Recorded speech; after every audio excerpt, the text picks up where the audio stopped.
que dice que la única diferencia entre la ficción y el documental es que en el documental la gente sí se muere y en la ficción les sale una sustancia roja y después se levantan, ¿no?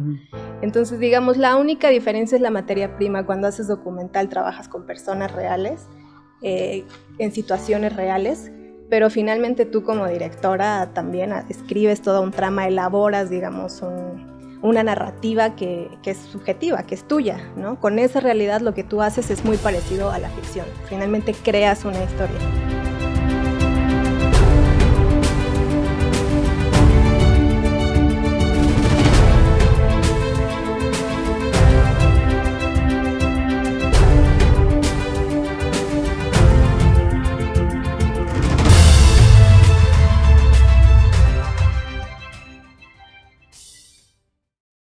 ¿Cómo están? Bienvenidos a las conversaciones, soy José Luis Fajardo y hoy me acompaña una amiga, directora, pero directora especial porque es directora documentalista. Tania Castillo, ¿cómo estás? Muy bien, gracias. ¿Sí? Gracias por invitarme. ¿Te sientes nerviosa? Todavía no. ¿Todavía Quiero no? ver esas preguntas, cómo vienen. Oye, Tania, ganas el premio del público y el premio del jurado del certamen de IMAX, ¿no? En Infocus para Latinoamérica. Con un gran cortometraje, bueno, no es un corte, es un documental, es un cortometraje documental, ¿no? Que se llama La Isla Galápagos Mexicana. Increíble, lo vi, me gustó muchísimo. Qué padre. ¿Qué tal estuvo la experiencia? Porque veo, no nada más el hecho de hacer el documental, sino veo también en grabar en IMAX. ¿Cuál fue este reto para grabar con esto? Fue bastante interesante, aprendí mucho. Justo es un certamen que organiza IMAX y organizaron un concurso hacia las 2 escuelas de cine. Yo estudiaba en el CCC, eligieron un proyecto del CCC y uno del entonces CUEC o ENAC ahora. Y estuvo muy padre porque realmente la idea era que el cortometraje se iba a proyectar y estrenar en una pantalla IMAX. Entonces teníamos que filmar, digamos, con ese formato y recibimos training de la misma gente de IMAX, entonces nos enseñaron cómo encuadrar para proyectar en una pantalla tan grande, qué tipo de iluminación ocupar y pues filmar allá fue una experiencia también muy bonita. Cuatro Ciénegas es un lugar que yo descubrí haciendo ese cortometraje y que quedé fascinada, o sea, yo digamos que entré al concurso con este proyecto sin saber demasiado sobre Cuatro Ciénegas, sabía como lo general y me llamó la atención, pero estando allá descubrí esta historia increíble que hay detrás de este lugar, que ahí viven los organismos más antiguos que existieron en el planeta, que todavía sobreviven, hay especies endémicas, miles. ¿Lo mencionas tú como Marte o lo dicen como que es Marte, ¿no? Una cosa La así. NASA ha ido a investigar ahí sí, porque encuentran que es la perfecta analogía con Marte. O sea, es como un terreno muy parecido en términos de que tiene muy pocos nutrientes y aún así las especies han logrado sobrevivir y desarrollarse, etcétera. Es muy, muy, muy interesante. Pues enhorabuena, qué padre, porque la verdad recomiendo a todos los que nos están viendo que vayan a ver el documental. Es muy bonito, porque tiene imágenes muy bonitas, la explicación, la forma en que tú proyectas el mismo lugar es muy bonito, te da calma, en algunos espacios te da mucha calma, a pesar de que a veces dices no hay nada, pero sí es muy bonito y felicidades por eso. Gracias. Anteriormente estuviste haciendo uno que se llama Amor en Rebeldía, ¿no? También que me lo aventé. Wow. Muy padre esta parte de exponer un tema tan complejo hoy en día en México y que sobre todo te deja pensando la vida de la mujer, no me acuerdo el nombre de ella, pero... María. Y su trayectoria y sus ganas de hacer un cambio, ¿no? Y yo te veo también a ti así en la parte documental, ganas de mostrar algo, ¿no? ¿Qué estás haciendo hoy día? Pues actualmente estoy haciendo mi ópera prima documental, o sea, mi primer película a largometraje, y es sobre el movimiento feminista en México.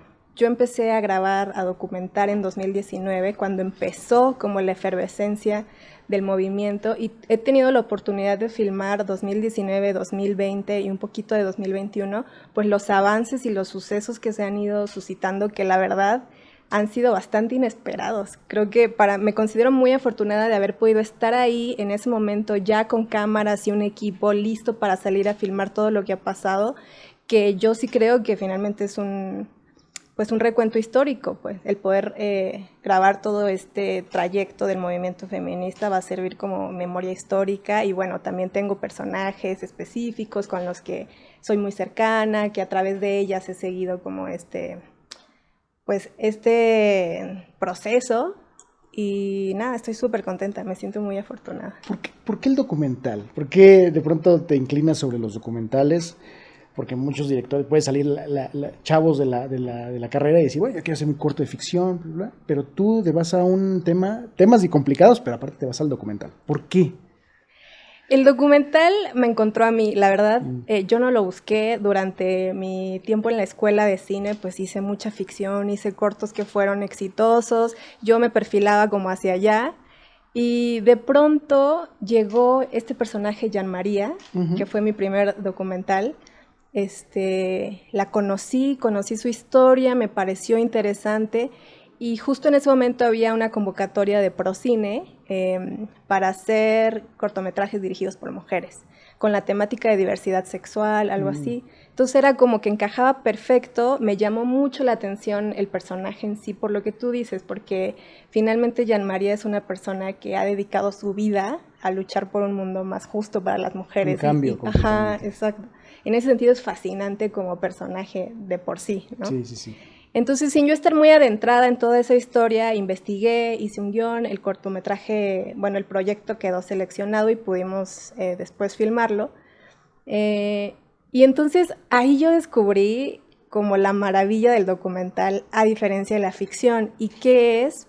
Pues para mí que te permite conocer otros mundos completamente diferentes.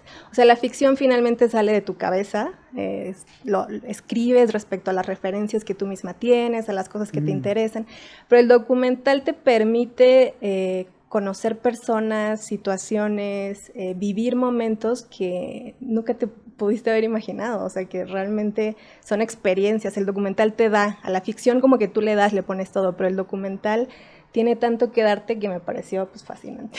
Ahorita que hablas justamente de la ficción, ¿hay un tema que puedas unir los dos, ficción documental? ¿Sí existe esto? Y lo digo porque a lo mejor algunos se lo preguntarán que no conozcan nada de esto. ¿Hay alguna forma de unirlos? Sí, hay un género, como un formato que se ha llamado docuficción, Okay. que es como una combinación entre ambos mundos, en donde a veces se ficciona un poco la realidad para que parezca que es documental o viceversa. Y eso, se hacen como combinaciones, por ejemplo, cuando hay documentales de personajes y después se hacen recreaciones, que claramente son ficción, pero son cosas que sí pasaron y que el personaje está narrando, pues ahí ya hay como una combinación. ¿Cuál es la esencia del documental? O sea, ¿cuál es lo esencial? Para que podamos decir, esto es un documental, ¿qué necesita tener esta obra?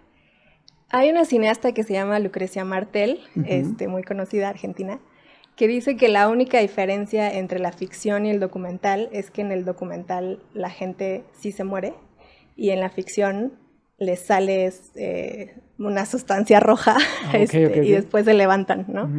Entonces, digamos, la única diferencia es la materia prima. Cuando haces documental trabajas con personas reales, en situaciones reales, pero finalmente tú como directora también escribes toda un trama, elaboras, digamos, una narrativa que es subjetiva, que es tuya, ¿no? Con esa realidad lo que tú haces es muy parecido a la ficción. Finalmente creas una historia, pero la materia prima es lo que cambia. Aquí hay otro tema que me interesa y que justamente lo platicamos el día de ayer. Era, ¿cómo te preparas para llegar a un documental? Porque es más fácil, bueno, pues escribo un guión, ¿no? Padre, mis personajes. Pero ¿cómo te empiezas a preparar para un documental? Porque es un tema que pues tienes que tiene un principio, un fin, un clímax, supongo que también.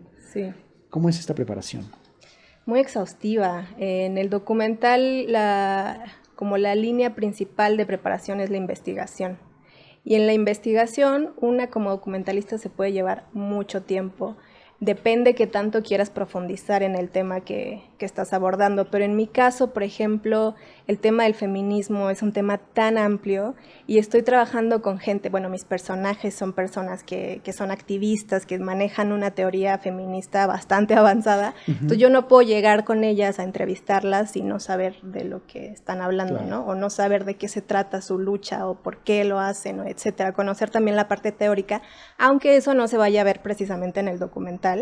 Yo como documentalista pues sí tengo que estar empapada de toda la información, entonces muchas veces los y las documentalistas se vuelven expertos en los temas los que están tratando, ya sea violencia, narcotráfico, sobre todo el documental se presta mucho para hacer como temáticas sociales, entonces una termina como muy involucrada y muy pues conocedora al final de cuentas del tema, y a partir de eso, de todo lo que sabes, entonces ya empiezas a discernir cómo hacerlo muy digerible, ¿no? Porque no vas a meter toda la teoría a una película finalmente son historias y personajes, y tú quieres llegarle a la gente por medio del corazón y las emociones, no tanto de la razón. Entonces ahí ya tú pues haces esa transformación, ¿no? Toda esa teoría la transformas en una historia que pueda conmover, que le llegue a la gente, pero que a lo mejor ciertos conceptos que a ti te interesan, pues de alguna forma queden plasmados. Con tu trabajo, ¿buscas hacer eco de lo que sucede actualmente? Un eco, o sea, de las mujeres ahorita en la lucha. Tú dices, ¿mi trabajo es para hacer un eco o es para simplemente mostrar una realidad? Yo creo que sí es para hacer un eco. A mí me gustaría que esta película, como te digo, que me parece que va a retratar un momento histórico importante en nuestro país, quede como un recuento de lo que pasó, pero que sirva como a las nuevas generaciones, que un poco se enteren de quiénes son esas luchadoras que conquistaron, como hubo antes otras que conquistaron derechos para nosotras, cómo fueron las de este tiempo que conquistaron esos otros derechos que a ellas les van a tocar. O sea, que de alguna forma sí hacer eco, a lo mejor no tanto en este momento de forma súper masiva, porque es un documental, es independiente, todavía la salida que va a tener, creo que, cada vez se ve más documental y en México y todo, pero bueno, digamos que finalmente creo que su mayor valor va a ser su permanencia en el tiempo. No, lo que pasa en la historia y que refleja lo que pasó en ese momento, tal vez. Yo creo que es histórico y te digo, yo me considero afortunada por poder estarlo viendo y retratando. No, y yo me siento afortunado de tenerte aquí contándome esto. Oye, y regresando a Tania, háblame de tus influencias como directora. Pues mira, algo que yo aprendí en la escuela de cine fue realmente a descubrir quién era yo como persona. O sea, en la escuela de cine vivimos estos procesos como de reconocer nuestros dolores, nuestras huellas más profundas, nuestros miedos, en un ímpetu de que a través de eso podíamos crear, ¿no? Como de utilizarlo, de conocerlo y utilizarlo hacia lo que íbamos a hacer. Entonces yo aprendí desde ese entonces que a mí me gusta hablar en primera persona. Hice muchos cortos muy autobiográficos durante mi paso por la escuela. Muchos de esos fueron como muy bien recibidos. Y entonces yo entendí que cuanto más tú cuentas tu historia de manera honesta, es como mayor la posibilidad de conectar con otras personas. Entonces, a veces una historia que parece muy local, que parece que es solo mía, pues la cuento de manera realmente honesta, como que me abro, y resulta que conecta con gente en Brasil, en Estados Unidos, en muchos países, y entonces ahí yo entendí que lo que quería hacer era eso. Con el documental no cambia, aunque deje de ser meramente autobiográfico, también pongo ahí las cosas que a mí me interesan. Finalmente todas mis películas tienen mucho que ver conmigo, y en este sentido, pues mis influencias tienen que ver con directoras y directores que hacen cosas sumamente honestas, sumamente personales. Me encantan las películas en primera persona, los documentales que como familiares incluso, que de plano cuentan su historia personal o esas cosas, son lo que más me gusta. No me llama tanto la atención, por ejemplo, estos otros géneros más comerciales como el cine de acción, la comedia romántica, esas cosas que son como de by the book, como que tienen ya una estructura diseñada para hacerse, para que funcionen, pero siento que no aportan mucho más. Cuando veo una película en donde se puede sentir que hay alguien detrás, o sea, está como el alma de alguien puesta en la película, es cuando realmente me gusta. Te atrae. Qué padre. Oye, ¿cómo fue este momento de pasar de ser una estudiante a ya ser la profesional que hace documentales? O sea, ¿cuál fue el reto más importante para ti? Lo que tiene el CCC, que es la escuela donde yo estudié y es una de las 2 escuelas públicas y como más importantes en nuestro país, es que mientras vas estudiando te dan la oportunidad como de profesionalizarte. ¿Por qué? Porque finalmente haces cortometrajes que tienen todas las características profesionales de postproducción, de grabación. Yo hice cortos en cine, después en video, pero en muy alta calidad. Entonces yo en mi segundo año de escuela fui seleccionada, bueno, el corto que hice fue seleccionada en el Festival de Sundance, que es uno de los festivales más importantes del mundo. Y entonces como que yo siento que un poco antes de salir de la escuela ya estaba medio en el mundo profesional, o sea, porque si tus cortos la escuela misma los difunde, los manda a muchos festivales, etcétera, pues ya no estás compitiendo con estudiantes, ya no estás haciendo cosas simplemente de estudiantes, tienes que pues ponerle todo el empeño y pues todos tus conocimientos, ¿no? Porque es algo que puede tener todo el alcance que cualquier corto, ¿no? Un corto también de segundo año de esta escuela ganó la Palma de Oro hace tiempo, Elisa Miller, que es una directora que ganó con un corto de la escuela. Entonces, como que te digo, ya desde que estás ahí se siente como que ya estás navegando en ese tipo de aguas, y ya cuando sales, es una carrera muy larga, pero ya cuando sales pues es como muy natural. Para mí lo único que cambió fue que ahora aplico a fondos estatales, y ya no cuento con el equipo de la escuela y tal, pero el proceso sigue siendo el mismo, desarrollar tu proyecto, hacer tu carpeta y eso, buscar financiamiento. O sea que sigues aprendiendo, o sea, todo el tiempo se sigue Sí, aprendiendo. O sea, cada proyecto... La escuela sigue.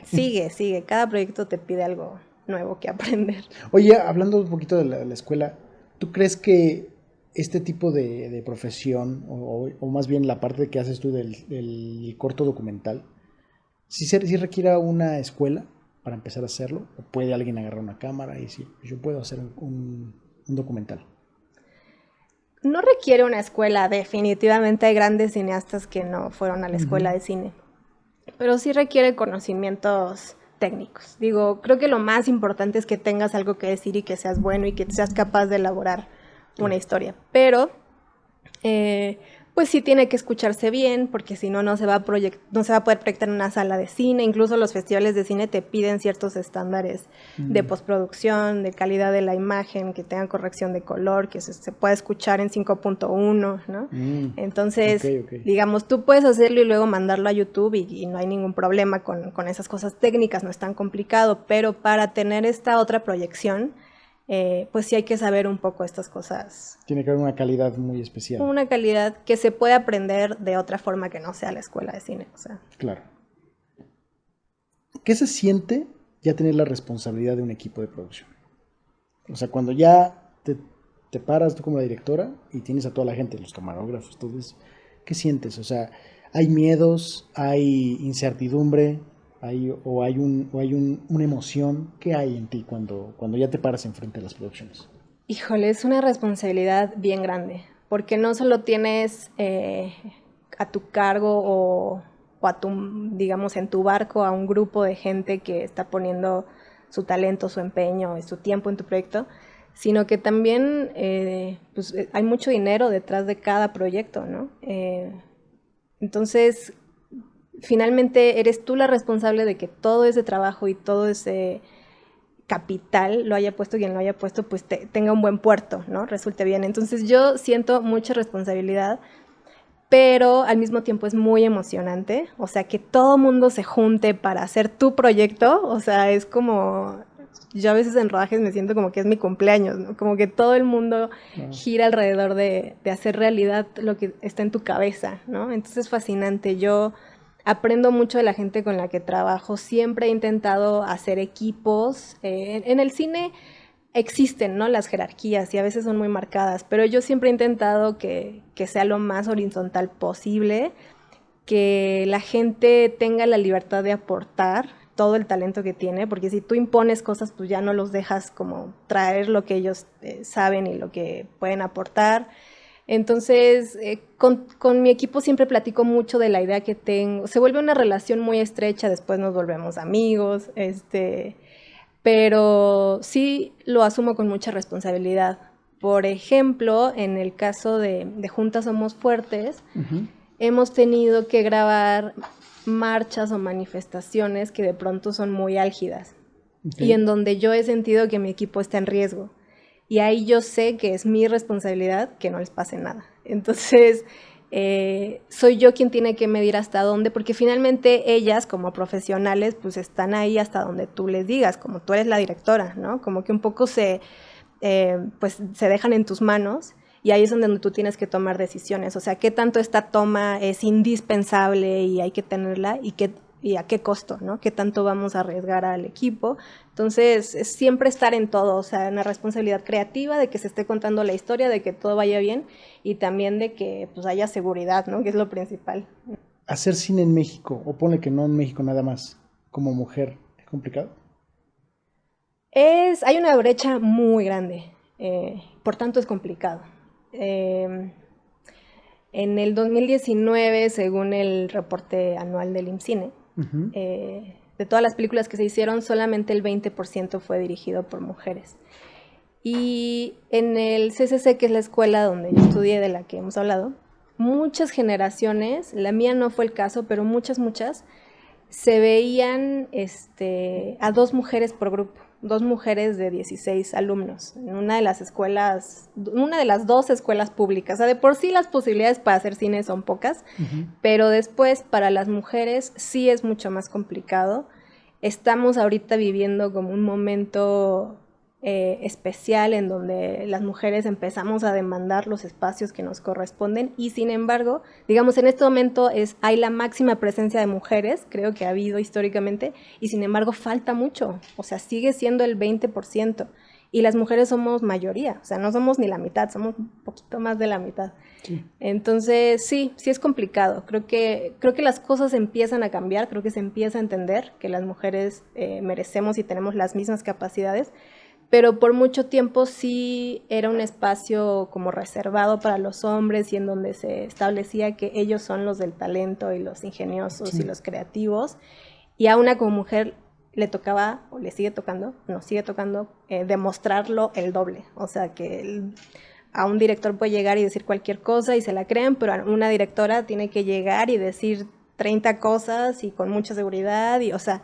es como un esfuerzo pues mucho mayor que no debería de ser, ¿no? Híjole, qué complicado esto que dices, porque sí, es una industria que a veces parecía que es de hombres, ¿no? Y a mí sí me causa conflicto no encontrar, o sea, sí hay muy buenas, pero de pronto son a cuentagotas. ¿Dónde están las mujeres hoy en día? Y creo que hay que voltear a ver los proyectos de todas estas mujeres, ¿no? ¿Dónde te ves en unos años? O sea, si quieres seguir alzando esta voz, si quieres seguir haciendo documentales, seguir por las mujeres, ¿dónde te estás viendo en unos años? Sin duda, haciendo documentales, haciendo ficción también. Me gustaría después de este largo documental hacer un largo ficción. También tengo una historia ahí en mente.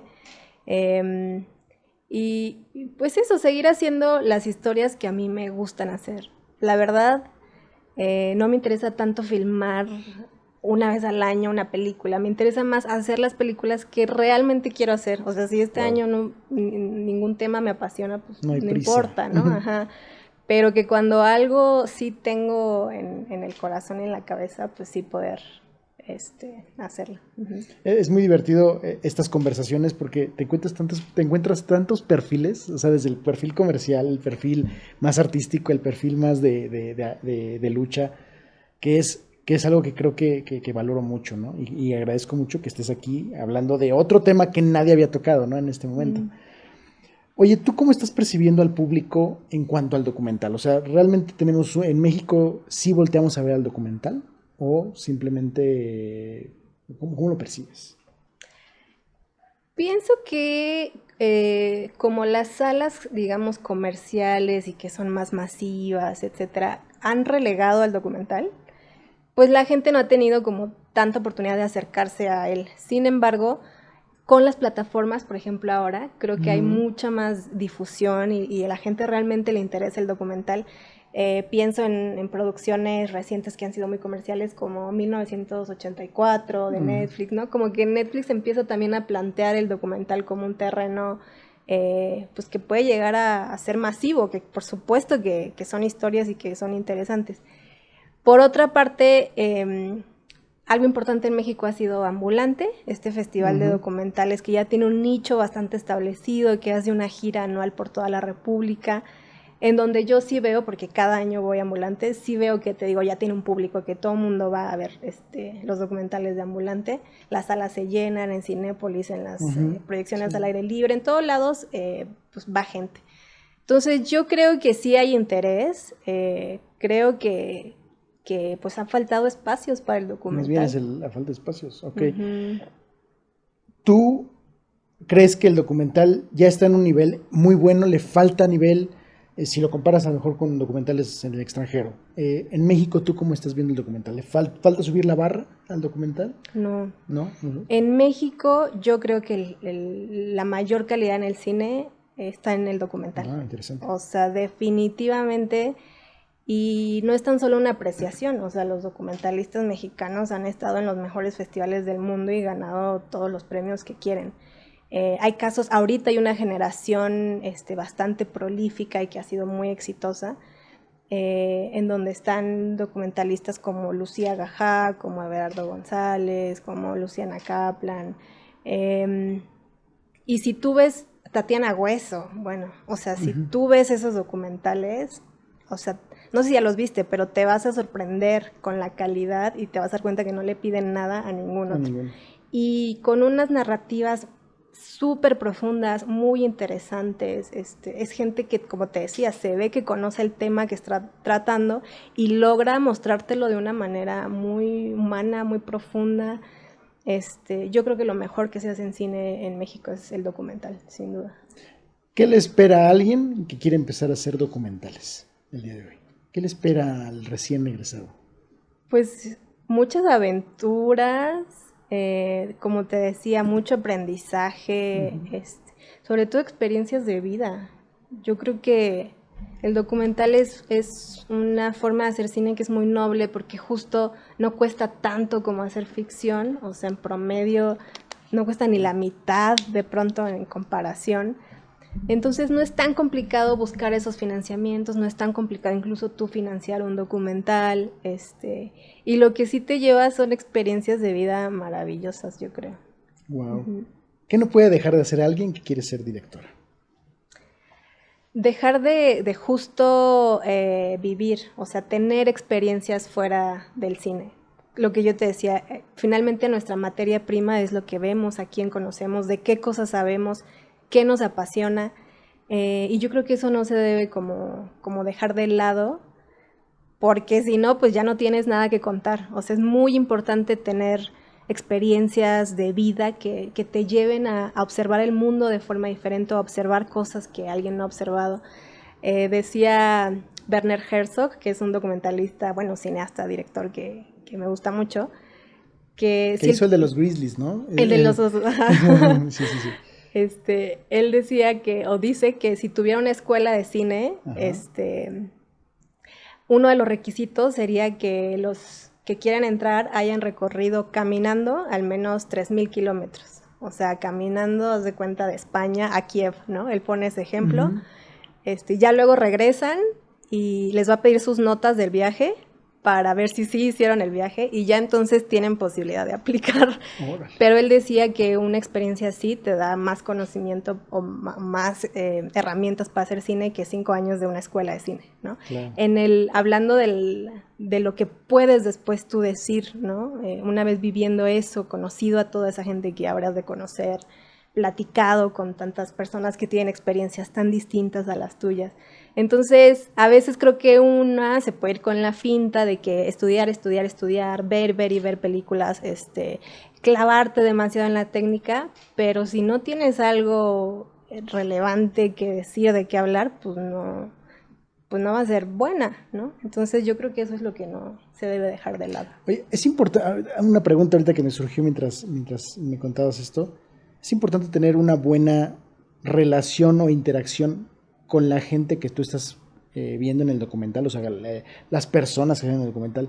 Tiene que ser una relación especial, porque no puedes llegar y ponerles una cámara a esa gente. Tienes que generar una relación. ¿Sí hay algo de eso o cómo es este? Sí, claro, hay en toda esta parte de investigación, pues también está el conocer a tus personajes y relacionarte con ellos. Como tú bien dices, digamos, sí se puede llegar y poner la cámara, pero no es lo ideal. O sea, lo ideal es que ellos te tengan confianza y que sepan pues también de ti, ¿no? O sea, como que haya un intercambio real en el que, bueno, tú me vas a contar tu vida, cosas a lo mejor muy personales, claro, pero yo antes te voy a platicar también quién soy yo, por qué quiero hacer esto, por qué me interesa. Si entras como un intruso de pronto a la vida personal, ¿no? Sí, no, es como mucho pedir, la verdad. Entonces creo que uno también tiene que dar, y cuando se crean estas relaciones, pues es cuando realmente puedes acceder a esa parte que una como documentalista siempre quiere acceder, que es a la parte pues, muy profunda, muy, muy personal. Y eso solo es cuando la gente te tiene pues ya confianza. Y que tiene como don de gente. Exactamente. Para entrar a ese mundo, ¿no? También. Totalmente. Oye, danos 3 recomendaciones. Películas, documentales, tus propias documentales. Todos los míos, ¿no? Hay una cineasta que se llama Andrea Arnold, que es de mis favoritas. Tiene una película que se llama Fish Tank. Yo recomendaría empezar por esa película y luego revisar su filmografía, que creo que es buena. Hay otra cineasta, directora muy joven, chilena, que se llama Dominga Sotomayor. Tiene una película que se llama De jueves a domingo, y también recomendaría empezar por esa y luego revisar su filmografía, que también me parece muy buena. Y del cine mexicano está ahorita por estrenarse, o a lo mejor ya se estrenó, depende cuándo se vea esto, Sin señas particulares, de Fernanda Valadez, que ganó el premio de guión en Sundance. Y se estrenará también la nueva película ficción de Tatiana Hueso, que está seleccionada en Cannes.